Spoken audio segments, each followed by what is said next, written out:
Hello and welcome. My name's Angie Holden and I'm the blogger behind The Country Chic Cottage. Today we're here to talk about Siser Easycolor DTV and use it on a few projects, including the project I'm wearing. So if you like this white on a black shirt and you want to do this type of project with an inkjet printer, you might just want to watch this video. So all you need for this product is a standard inkjet printer. Now, we're going to cover how to use the Easycolor DTV and why you might want to use it. So what makes it different than, say, a printable HTV, and why you might consider it for your needs if you have an inkjet printer. Now, you might even consider this product if you have a sublimation printer, especially if you want to do something on dark colors with white like I have here, or if you want to do something on cotton or even on gray where you don't want the colors to alter when you sublimate. So this product could be for both types of users. However, you will need a Cricut machine or another die cutter in order to use this product because you do print, then cut it. So let's take a look first of all at how to use this product, and then we'll talk about pros, cons, and yes, I am doing one of my famous tests where I run one of these shirts through the laundry, and you don't want to miss the results from that. So let's take a look. So you'll need the Easycolor DTV, and then you'll also need a mask if your design is complicated and you need help transferring it. And I'll show you a couple of different examples so you'll know if you need the mask, but I would go ahead and purchase the mask with the Easycolor DTV. Then you will need a scraper and a weeding tool, as well as your Cricut machine and a heat source. The heat source can be a heat press, an easy press, or a home iron, does not matter. And then you'll need something to put it on. You can put this on cotton, polyester, polycotton blends. They're testing more materials. I'm going to do a few different varieties today, but you can definitely put this on most materials. And I'm going to do some dark because you see some gray as well as a white over here. So I'm going to do a variety of materials so we can see what it looks like on each one. So let's head to Design Space and take a look at the design process. So I have a few projects already uploaded, but I'm going to walk you through the process really quickly. So what you want to do is click Upload, and then you'll click Upload Image and browse and find the image on your computer. So let's say I was uploading this gnome image. I usually pick complex for print and cut, then continue. Then you want to make sure the background of your image is this checked, and you can zoom in and see that it is checked. Everything looks fine. If it is not checked, you can use the selection tool to erase the background. Then click apply and continue. And for this we will want print and cut. But one trick is to make sure this cut image looks correct. Is it cutting around everything you want it to cut around? If it's not, you can go back and use that selection tool to erase more pieces. This one looks great, so I'm going to choose print and cut and then click upload. After it's uploaded, pick the image from your uploads and click add to canvas. From there, you'll just need to resize it to whatever size you want for your shirt. And I have a few different things here that I'm going to use the DTV on. Make sure your machine is picked and click Make It. You should see these on the next screen with a box around them. And I did want to go through a little something to make sure you maximize the DTV itself. Because Cricut Print and Cut is limited to 6.75 by 9.25 inches, you are limited on size. But for something like this where it puts it all by itself, I can click Move Object, and I can move it over here to a different mat. And then I can move it around on this mat. It will adjust this registration box as I move it. It won't let me get any larger than it needs to be for Cricut Print and Cut, so I can move it around. In fact, I can move any of these around if I don't like their placement. So now I'm able to use just 2 sheets of the Easycolor DTV instead of the 3 that Cricut Design Space was putting it on. Now I'm going to click Continue to go ahead and print and cut these. You do want to make sure that each one of these has this box around it because that indicates that it is print and cut. You can also see print and cut over here on the left. You do not want to mirror this product. Now we'll click Continue, and we will want to send it to our printer. Now again, this is just an inkjet printer, nothing special about it, just inkjet ink installed. So I can pick my printer here, and for this I'm generally going to want to add bleed. Bleed adds a thin color, in this case, around all of my letters, and then when it goes to cut, if it's slightly off, it won't be as noticeable as if I did not add bleed. So if I can, on print and cut with this product, I would probably use the bleed. And then I'm going to go ahead and use System Dialog and click Print. So I'm going to pick my printer up here, and then I'm going to pick preferences. Now this preference screen will vary depending on your brand and type of printer, but I just wanted to show you a few things. If it has a print quality area, you will want to pick best. And they do recommend a plain paper type for printing. So I'm going to go ahead and leave that at plain paper. And then I'm going to click OK and go ahead and print my design. You may get a package with two different things. One of them is the Easycolor DTV and the other is the mask. How to tell them apart. I just peel back the corner of each. So just sort of peel back the corner of each one. The mask will be sticky. So it's also shiny, if you can see that. So shiny and sticky is masking. Then the other is your Easycolor DTV. It has a white side as well as kind of a gray side. The white side is what you want to print on. So the gray side is like the carrier sheet, and the white side is what you want to print. It's what you'll put on your fabric itself. So white side to print on, gray side is the backing. The mask should be shiny on the front, as well as if you peel it back in the corner, sticky. So that's how to tell these two pieces apart. This is one of my sheets printed. It does look funny because I have that bleed on, but that's okay. It's going to cut it away. And we want to locate it on the Cricut mat in the same orientation as it is in your screen in Cricut Design Space. Now this does come out of the printer completely dry, which is really, really nice. And now we can just put this down on the mat. Want to make sure it's down on the mat well, and you can use something like a brayer for that if you would like. Now this one is ready to cut. They do recommend the vinyl setting with more pressure, so you do want to set it to like the vinyl plus on an Explorer 2 or vinyl with more pressure. Now that may vary by your machine, your blade condition, your mat condition, that type of thing, but that is a great place to start with your settings. Add the mat to your Cricut machine with the fine point blade installed. Load the mat, then press the go button to cut. Your Cricut machine will look at the registration box first in order to locate the cuts. Then it will start cutting the Easycolor DTV. Allow it to cut completely, and then the machine will stop when it's complete. Then we'll just remove this and we'll take a look at these cuts. Once it's done cutting, first you'll remove it from the mat, or you can weed it on the mat, whichever you prefer. And then we want to weed away all the excess.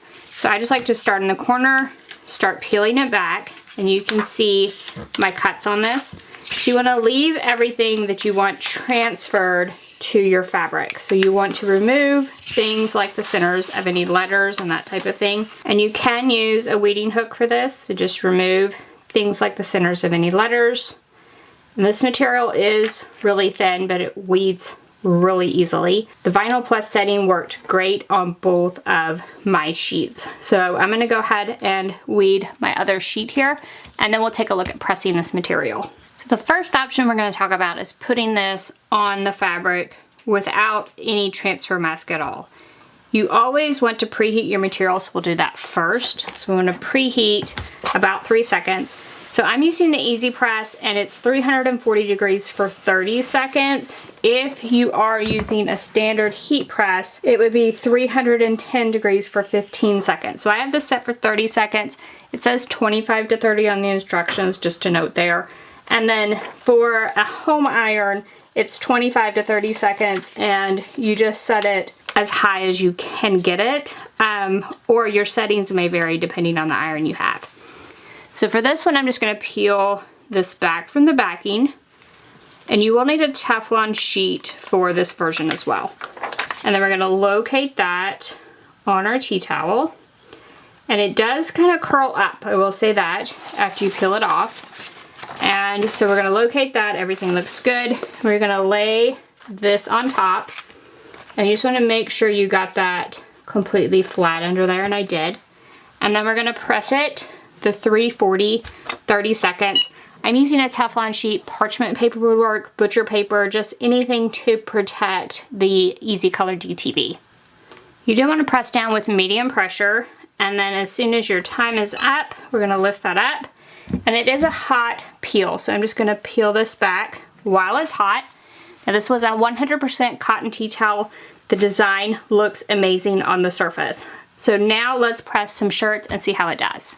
So next up is this creator design, and to transfer it, we're probably going to want to keep these letters together, make sure they're located correctly, so we are going to use the mask. So we'll just peel back the backing sheet off the mask, and the mask should be sticky. And then you'll apply the mask directly to the Easycolor DTV. And then we're going to use a scraper to really burnish that down. So we're going to burnish it down on the front, flip that over to the back, and burnish some more.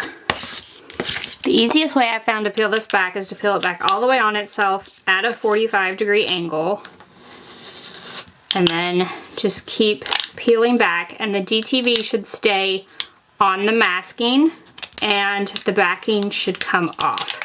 So 45-degree angle all the way back on itself is the easiest way I've found to use this product.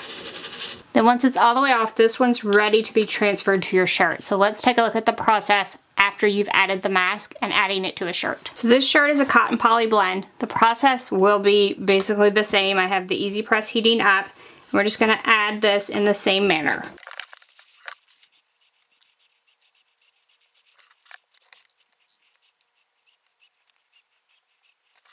Once again, this product is a hot peel, so once you're done pressing, you can start trying to remove it. This was a 25 to 35 second press, and I only have it for 30. I'm gonna do it about 5 more seconds. And once I've done it about 5 more seconds, I can remove that back off and check again. So when it has a range like that, I usually go somewhere in the middle, and then I'm able to increase if I need to.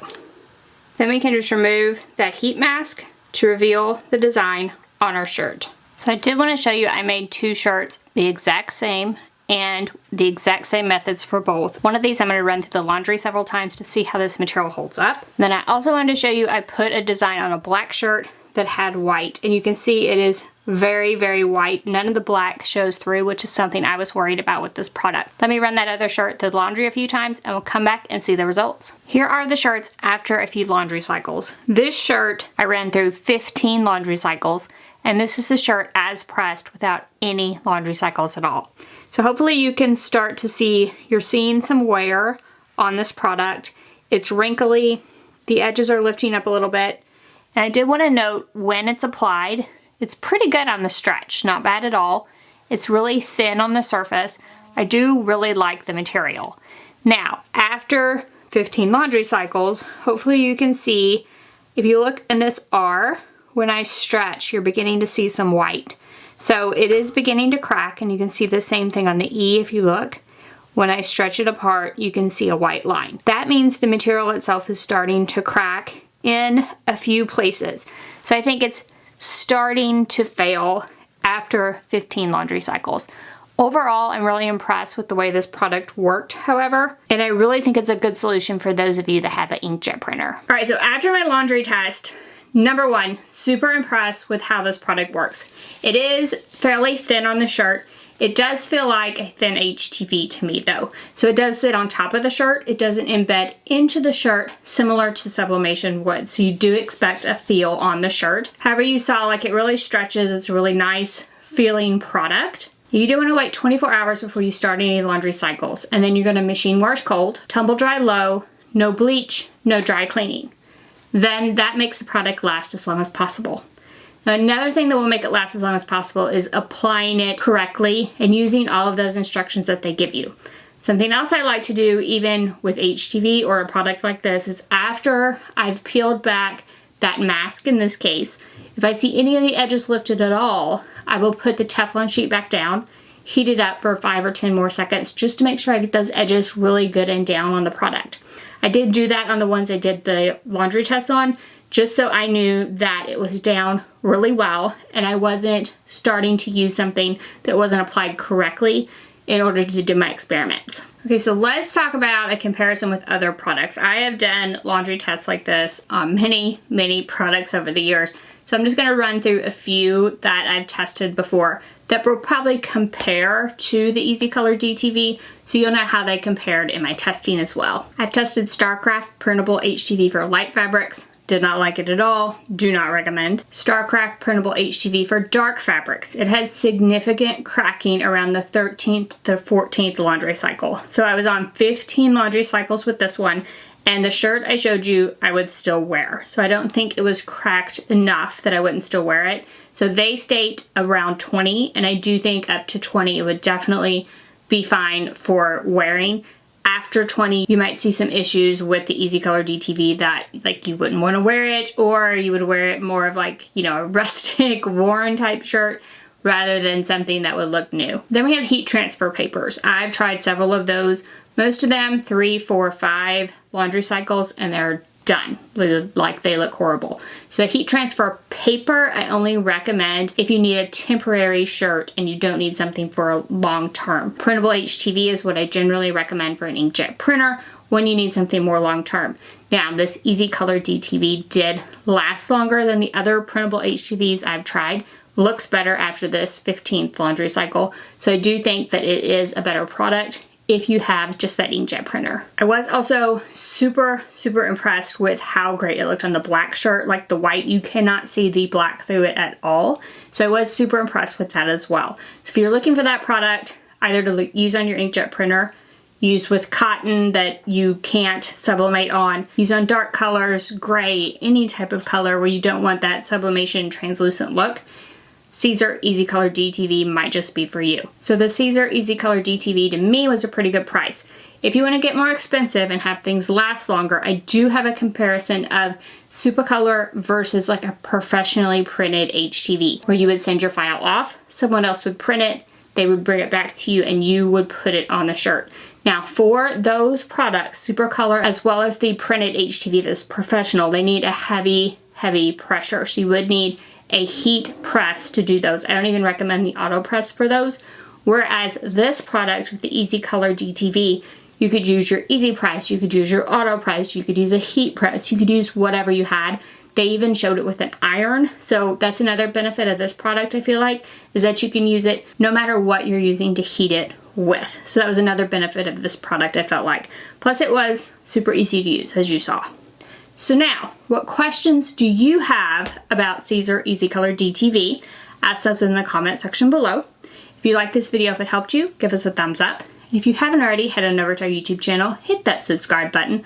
We have videos just like this one every single week, and trust me, you don't want to miss any of those. So thank you guys so much for joining me, and I will see you next week. Bye-bye.